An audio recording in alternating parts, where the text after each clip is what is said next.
नमस्कार दोस्तों, मैं ज्योतिर्विद श्याम सुंदर शर्मा स्वागत करता हूं आप सबका। आज हम बात करेंगे सिंह लगन की कुंडली पे। तो हम हमेशा की तरह सबसे पहले दशाएं देखेंगे, कुंडली में दशाएं क्या चल रही हैं। कुंडली में वर्तमान में बृहस्पति की महादशा चल रही है, जो कि अक्टूबर 2015 से स्टार्ट हुई है।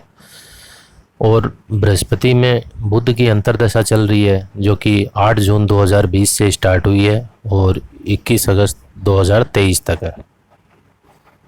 14 सितंबर 2022 तक है। अब आते हैं, हम एक बार ग्रहों की स्थिति पर नज़र डालते हैं, कौन सा ग्रह किस नक्षत्र में है। इस कुंडली में लगन पूर्वा फाल्गुनी नक्षत्र का है, सूर्य हस्त नक्षत्र का, चंद्र श्रवण नक्षत्र का, मंगल अस्त है उत्तरा फाल्गुनी नक्षत्र का, बुध स्वाति नक्षत्र का है, गुरु वक्री है अश्विनी नक्षत्र का, शुक्र चित्रा नक्षत्र का है, शनि ज्येष्ठा नक्षत्र का है, राहु वक्री है उत्तरा भाद्रपद नक्षत्र का, केतु वक्री है उत्तरा फाल्गुनी नक्षत्र का। अब चलते हैं लगन कुंडली पे और स्टार्ट करते हैं कुंडली का विश्लेषण। ये सिंह लगन की कुंडली है। सिंह लगन की कुंडली का लग्नेश बन जाता है सूर्य, जो कि सेकंड हाउस में गया है। सिंह लगन एक तो लीन बॉडी होती है, उसमें फैट नहीं होता है सिंह लगन पे। दूसरा, सिंह लगन ऊपर से चौड़ा होता है, नीचे से पतला होता है। सिंह लगन का जो साइन होता है वो शेर होता है। तो अगर आपने कभी शेर को ऑब्जर्व किया हो तो शेर के जो कंधे होते हैं ना, वो बहुत चौड़े हैं, क्योंकि शेर जब भी शिकार करता है अपने कंधों के दम पे करता है। वो शिकार को अपने कंधों के दम पे अपने नीचे दबा लेता है और फिर उसका शिकार करता है। तो एक तो सिंह लगन के जातक के शरीर की बनावट भी कुछ ऐसी होती है। सिंह लगन का जो हिप्स पोर्शन होता है वो बहुत पतला होता है, छोटा होता है। शेर का भी ऐसे ही होता है। और कंधे सिंह लगन के चौड़े होते हैं शेर की तरह। एक सिंह लगन का स्वामी सूर्य होता है, जो कि ज्ञान का कारक होता है। तो सिंह लगन की कुंडली में जब भी सूर्य अच्छी स्थिति में होता है तो जातक के पास ज्ञान बहुत रहता है, सूर्य उसे ज्ञान बहुत दे देता है। यहाँ पे सूर्य कन्या राशि का है, जो कि इंटेलिजेंस की, बुद्धिमत्ता की राशि है। तो जाहिर सी बात है कि ये जातक बुद्धिमान भी बहुत होंगे और आक्रामक भी होंगे, क्योंकि सूर्य के साथ में केतु और मंगल जैसे दो एग्रेसिव प्लैनेट भी हैं। अब आते हैं इनके सेकंड हाउस पे। सेकंड हाउस में सूर्य, मंगल, केतु, शुक्र बैठे हुए हैं और सेकंड का लॉर्ड बुध अपने से आगे वाले घर में चला गया है। तो इस कुंडली में एक विशेष योग है। बुध और शुक्र के बीच में एक्सचेंज है। बुध इस कुंडली का एकादशेश और द्वितीयेश बनता है और शुक्र इस कुंडली का दशमेश और तृतीयेश बनता है। ये योग इस कुंडली को बहुत ऊंचाई पे लेके जाएगा। बुध सेकंड का लॉर्ड बन के अपने से आगे वाले घर में जा रहा है, थर्ड हाउस में, जो कि अपने भाव की वृद्धि कर रहा है। धन के लिए, आर्थिक स्थिति के लिए ये योग बहुत अच्छा है। सेकंड में अगर किसी के सूर्य मंगल बैठे हों तो जातक ड्रिंक जरूर करता है, अल्कोहल का सेवन जरूर करता है। अगर किसी कुंडली में सेकंड में सूर्य, शुक्र, मंगल बैठे हों तो जातक खीर खाना बहुत पसंद करता है, और वो भी ठंडी खीर। किसी के सेकंड हाउस में केतु बैठा हो तो जातक को दांतों में दिक्कत जरूर आती है और दांतों की आरसीटी करवानी पड़ जाती है, रूट कैनाल ट्रीटमेंट। अब ये सेकंड हाउस वाणी का स्थान भी होता है।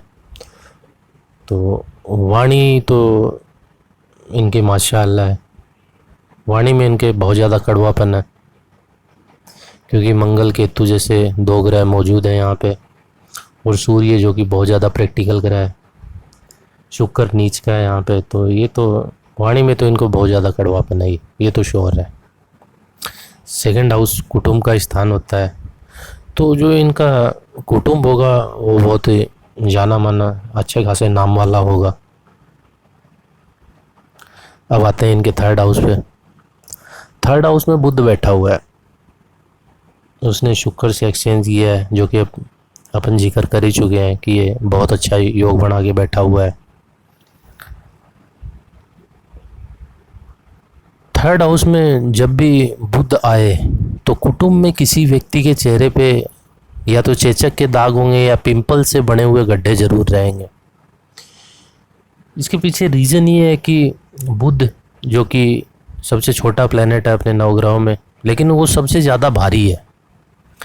उसके पीछे अगर आप साइंस का अध्ययन करेंगे तो समझ में आएगा कि बुध का जो 75% इनर पार्ट है, कोर पार्ट, वो मेटल से बना हुआ है, इसलिए बुध बहुत भारी होता है। तो ये जहाँ पे भी बैठता है वहाँ पे गड्ढे करता है। तो थर्ड हाउस कुटुंब में किसी व्यक्ति का गाल हो सकता है, तो उसके गालों पे या तो पिंपल्स के गड्ढे रहेंगे या चेचक के दाग रहेंगे। चेचक के दाग पुरानी कुंडलियों में मिलते हैं, वर्तमान कुंडलियों में नहीं मिलते हैं। अब थर्ड हाउस का लॉर्ड शुक्र कुंडली में नीच का हो गया है और फ्रेंड्स का कारक ग्रह बुध थर्ड हाउस में बैठा है। तो ये तो निश्चित है कि इनके सहयोगी इनके लिए ठीक नहीं होंगे, क्योंकि बुध कारको भावा नाशाय सिद्धांत के अनुसार यहाँ पे नाश करेगा सहयोगियों का, इनके दोस्तों का। इनके सहयोगी अच्छे नहीं होंगे। दूसरा थर्ड हाउस छोटे भाई बहनों का घर भी होता है। तो इस कुंडली में थर्ड हाउस का लॉर्ड शुक्र अपने से 12वें यानी सेकंड घर में जाके नीच का हो गया है और छोटे भाई का कारक ग्रह वो भी थर्ड से 12वें यानी कि सेकंड में जाके अस्त भी है। तो ये तो निश्चित है कि इनके छोटा भाई नहीं होगा, ये निश्चित है। और इनसे कोई छोटी बहन भी नहीं हो सकती, ये सबसे छोटी होंगी। अब आते हैं इनके फोर्थ हाउस पे। फोर्थ हाउस का स्वामी मंगल सेकंड हाउस में गया है, अस्त है, लेकिन सूर्य भी साथ में है। चंद्र लगन से फोर्थ हाउस का स्वामी बनता है मंगल, वो भी अस्त है।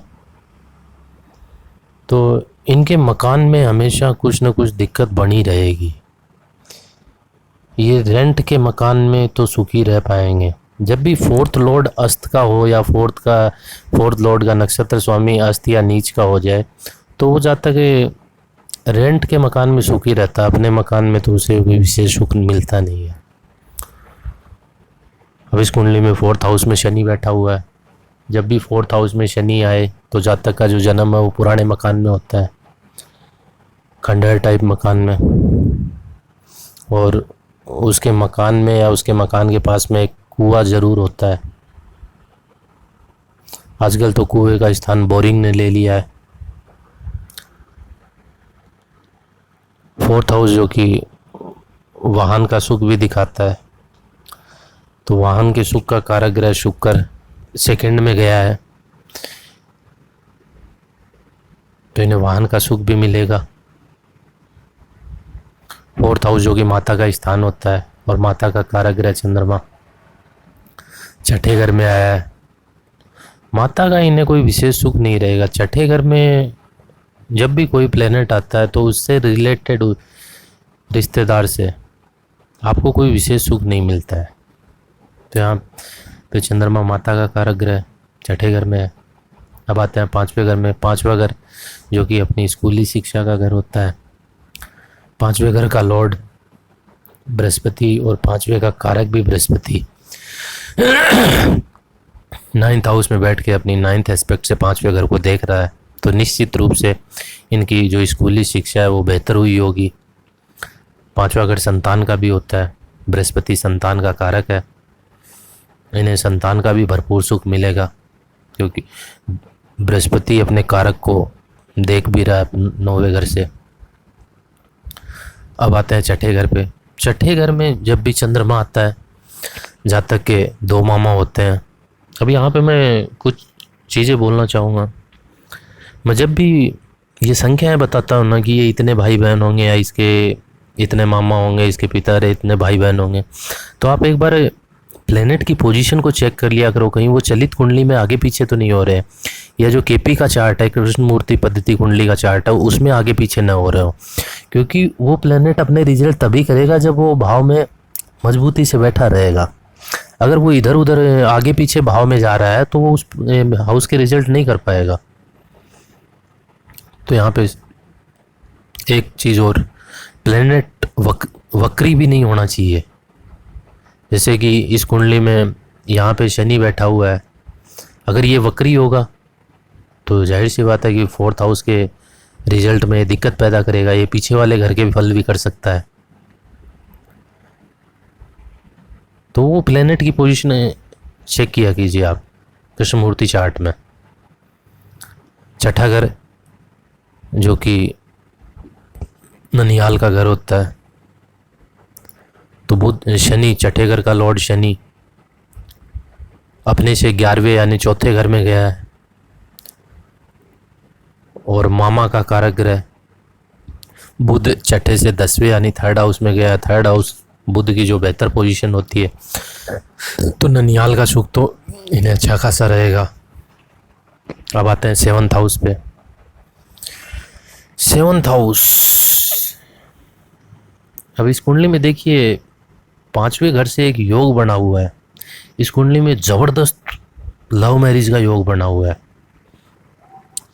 5वां घर जो कि प्रेम संबंधों का घर होता है, तो 5वें घर का स्वामी बना इस कुंडली में बृहस्पति, जो कि 9वें घर में आया है।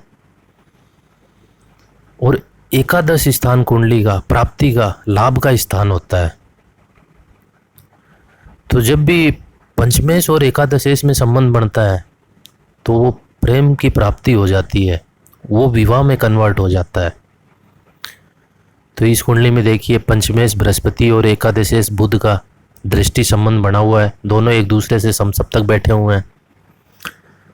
तो ये योग दिखाता है कि इनकी लव मैरिज हुई होगी 100%। जब भी पंचमेश और एकादशेश का कुंडली में संबंध बने तो जातक की लव मैरिज होती है। तो एक तो इनकी, हम बात कर रहे हैं 7वें घर पे, तो एक तो इनकी लव मैरिज हुई है। 7वें घर का स्वामी बनता है शनि, जो कि चौथे घर में गया है, लेकिन अपने ही नक्षत्र अनुराधा नक्षत्र का है, बुध के नक्षत्र का है, ज्येष्ठा नक्षत्र का। एक तो इनकी पति और इनकी एज में काफ़ी ज़्यादा डिफरेंस होगा।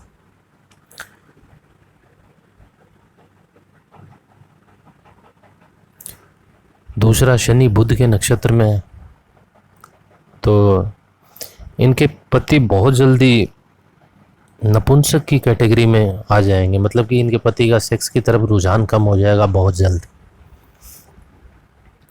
क्योंकि शनि जिसके नक्षत्र में बैठा है वो एक नपुंसक कैटेगरी में आता है वो प्लेनेट, और शनि खुद एक वृद्ध प्लेनेट है। अब आते हैं 8वें घर में। 8वें घर का स्वामी बृहस्पति अपने से आगे वाले घर में गया है, क्योंकि 8वें घर की वृद्धि भी कर रहा है, लेकिन यहाँ पे राहु भी बैठा हुआ है। 8वां घर विवाह का सुख होता है। जब भी यहाँ पे पाप ग्रह या क्रूर ग्रह बैठ जाते हैं तो वो विवाह के सुख का नाश करते हैं। तो इन्हें विवाह का सुख किंचित मात्रा में कम रहेगा, क्योंकि यहाँ पे राहु के कारण ये ग्रहण लगा रहा है इस घर को। 8वें घर में जब भी राहु होता है ना, तो राहु की दशा बुढ़ापे में नहीं आनी चाहिए, नहीं तो बुढ़ापे में शारीरिक रूप से बहुत कष्ट पहुंचाता है राहु। 8वां घर जो कि आयुष्य का घर होता है, इसका स्वामी बृहस्पति अपने से आगे वाले घर में जाके आयुष्य की वृद्धि कर रहा है। और काल पुरुष की कुंडली में शनि 8वें घर को जब भी प्रभावित करता है तो वो आयुष्य अच्छा खासा दे देता है। यहाँ पे शनि देखिए वृश्चिक राशि में बैठा हुआ है, तो इनकी आयु तो निश्चित ही अच्छी खासी होगी। जब हम इस कुंडली का चंद्र लगन से अध्ययन करेंगे तो देखिए चंद्रमा से शनि 11वें बैठा हुआ है, और 11वें घर में बैठ के अपनी 10वीं दृष्टि से वो 8वें स्थान को भी देख रहा है। तो चंद्र लगन से 8वां स्थान बनता है सिंह राशि। तो सिंह राशि को बृहस्पति शनि अपनी 10वीं दृष्टि से देख रहा है, तो इनकी आयु तो कम से कम 80-82 साल के आसपास तो रहेगी। इनकी आयु अच्छी खासी रहेगी। अब आते हैं 9वें घर पे। 9वें घर का स्वामी मंगल अस्त है। 9वें घर में बृहस्पति पड़ा हुआ। बृहस्पति जहाँ पे भी बैठता है, बृहस्पति अपने आप को फैलाता है। तो इनका भाग्य यहाँ पे बृहस्पति भाग्य का कारक भी, और इस स्थान में बैठ के भाग्य को स्ट्रांगली रिप्रेजेंट भी कर रहा है। इनका भाग्य थोड़ा डिले से आएगा, लेकिन आएगा ज़रूर। इनका भाग्योदय बहुत अच्छा है, क्योंकि कुंडली में और भी अच्छे योग बने हुए हैं, तो इनका भाग्योदय तो होगा, लेकिन डिले से, क्योंकि बृहस्पति यहाँ पे बैठ के भाग्य में डिले करता है। 9th हाउस में बृहस्पति बैठा हुआ है, तो इन्हें गुरु बहुत अच्छा मिलेगा।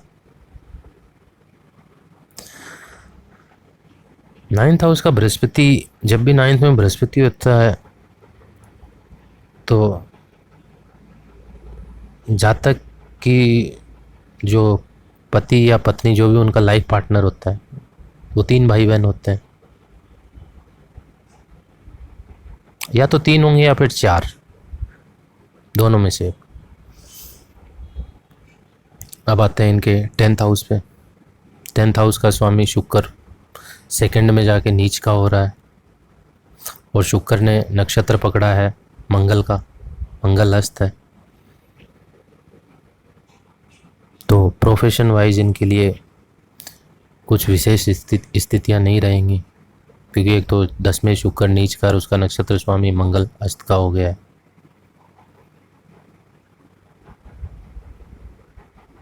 पिता का भी सुख बहुत कम रहेगा, क्योंकि चंद्र लगन से 9वें घर में पड़ा हुआ है पिता का कारक ग्रह सूर्य, जो कि पिता का घर 10वां होता है। तो जब भी कारक अपने से 12वां बैठ जाता है, तो कारक का नुकसान करता है। तो चंद्र लगन से 10वें का लॉर्ड बनता है शुक्र, और पिता का कारक ग्रह सूर्य बनता है, जो कि दोनों अपने से 12वें बैठे हुए हैं। तो पिता का सुख इन्हें बहुत ही कम, न्यून मात्रा में रहेगा। इस कुंडली का एकादश। अब चलते हैं 11वें घर पे। 11वां घर जो कि बड़े भाई का होता है, तो बड़े भाई का कारक बृहस्पति एक अच्छी पोजीशन पे है, और 11वें घर का लॉर्ड बुध 3rd हाउस में गया है। तो इन्हें एक बड़ा भाई तो ज़रूर होगा इनके। 11वां घर अपने लाभ का घर भी होता है, क्योंकि 10वां घर कर्म का होता है, तो कर्म का लाभ वो उसका 2nd हाउस होता है। तो 11वें घर लाभ का घर भी होता है। लाभेश बुध ने अच्छी पोजीशन पकड़ी है, और दितेश के साथ में एक्सचेंज किया है इसने, तो ये लक्ष्मी योग तो बना ही रहा है। तो लक्ष्मी की इनके ऊपर कृपा रहेगी, लाभ इन्हें अच्छा खासा मिलता रहेगा। अब आते हैं 12th हाउस पे। 12th हाउस का लॉर्ड चंद्रमा 6ठे घर में आया है, अपने शत्रु की राशि में है, अपने किसी मित्र ग्रह से दृष्ट भी नहीं है। तो ये बहुत ही अच्छी स्थिति में बैठा हुआ है, ये विपरीत राजयोग देने की स्थिति में। जब भी चंद्रमा का समय इनको आएगा, या चंद्रमा के नक्षत्र में अगर कोई ग्रह बैठा उसका समय आएगा, तो इन्हें विपरीत राजयोग के फल मिलेंगे, बहुत ज़बरदस्त मिलेंगे।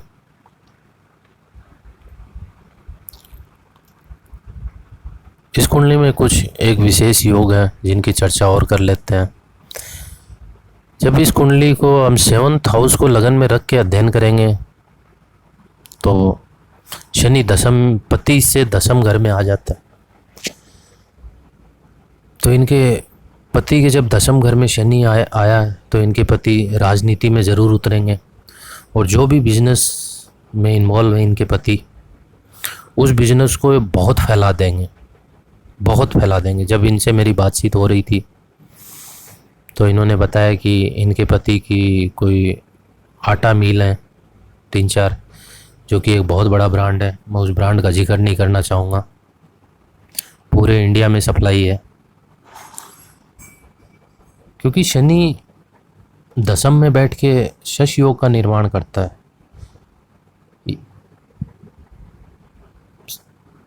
और खासकर कुंभ लगन की शनि शश योग का निर्माण या तो अपनी मूल त्रिकोण, वो अपनी स्वराशि मकर और कुंभ में ही करता है। यहाँ पे शश योग तो नहीं है, लेकिन पति स्थान से शनि दशम में बैठा हुआ है लग्नेश होके, इनके पति का लग्नेश होके।